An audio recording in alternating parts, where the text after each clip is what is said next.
எத்தனை சாமி வந்ததையா, இது எந்தெந்த சாமி தந்ததையா,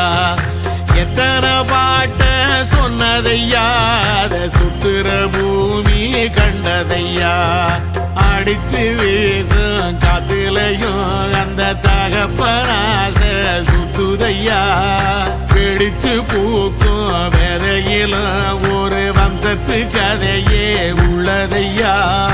100 தலைமுறை சேர்ந்து செதுக்குன ஈர நலம் இது பாறையா, வாழும் வரையிலும் நீயும் விதைக்கிற கடமை இருக்கு கேளையா, கோடி விளக்காயேந்தி கிடந்த வீடும் இருண்டது ஏனையா, மாட விளக்கா நீயும் வரத்தான் வீடும் ஏங்கி நிக்குதையா.